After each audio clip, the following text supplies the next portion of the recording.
Good evening, everybody. This is 12 Gauge. How's everybody doing on this Friday? You know, here in Texas, it's currently like spring like weather. I think it's like 78 here today.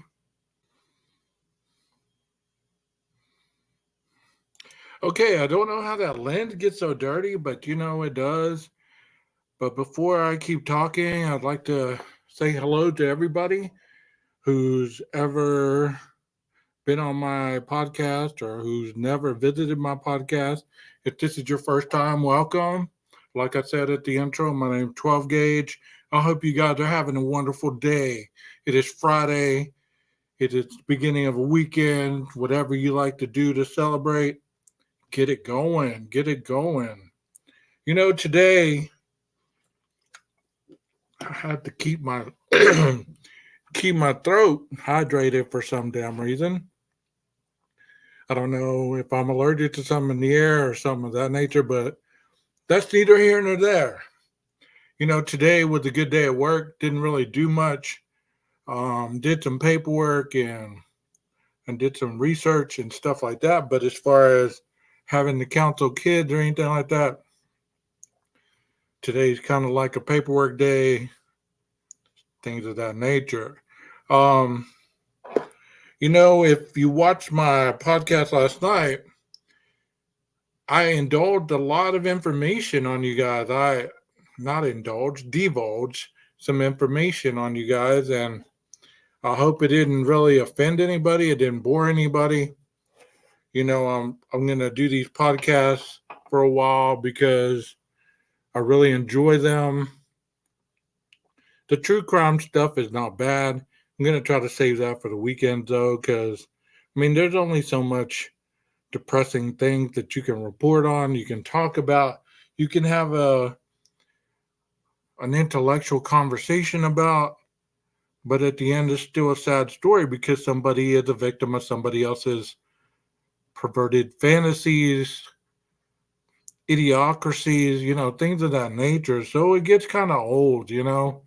But we will get back there. We will get back there. I hope that you're enjoying these podcasts. Um, Tonight we're gonna celebrate my little nephew's birthday. He's gonna be 15 years old. Man, they grow up fast. They grow up fast.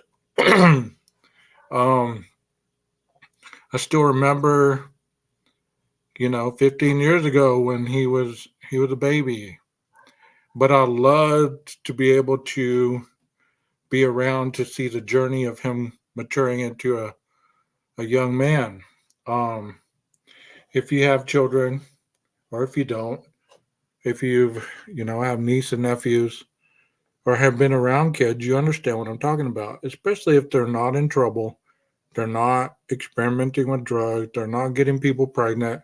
All those things that normal kids experiment and mess up and deter their lives from the very beginning. You know, um, Last night I was listening to a podcast, and I want to repeat a little bit of it because I think it's interesting. If we have any football fans in here, you may have heard of Adrian Peterson. Adrian Peterson was a highly recruited running back out of the Oklahoma Sooners football program. Um, Adrian Peterson came from Palestine, Texas. He was a highly touted 5-star running back out of Palestine, went to the Oklahoma Sooners.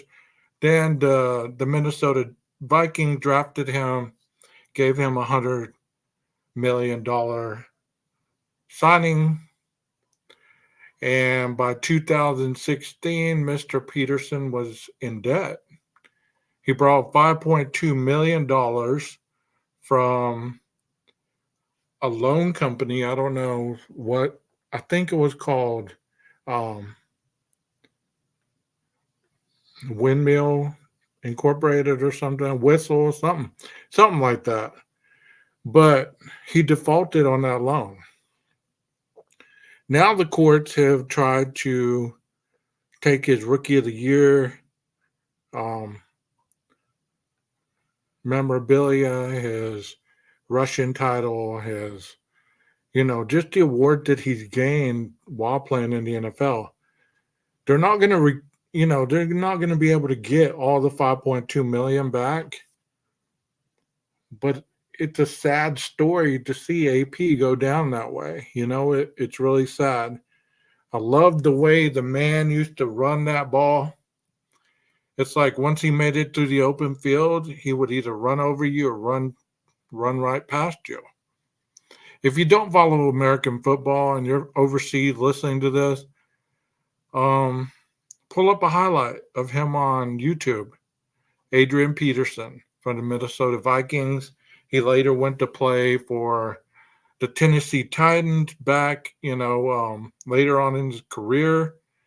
And I think he even ended up, where did he end up? I'm trying to think if anybody signed him after that. But it is a sad story anyways, regardless.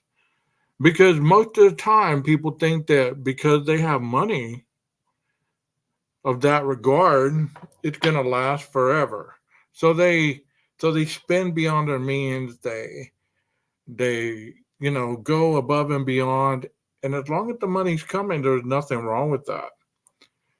But you and I know that once you get out of the league, the average years to play in the league are probably 1 to 5 years. And they say a running back's lifespan in the NFL is probably about 8 to 10 years. So that's not long to make that money and to either spend it or invest it or somehow find a handle on it financially so that you can make it last for the remaining parts of your days. I mean, some of them get endorsements afterward that they get money from. Some of them become commentators. Some of them become on the field commentators, things of that nature. And, it helps them along the way. But 1 in 3 or most NFL players, 1 to 3 years after they retire from the NFL are broke. So I thought I'd talk about that for a minute. And that's really insane to me because they make a lot of money. Basketball players, Major League Baseball players, they make a lot of money. So there's your little bit of financial advice. Don't spend beyond your means. But I'm not on here to give financial advice. I'm not that type of person. It's hard not to blow money. It really is. But, if you don't have it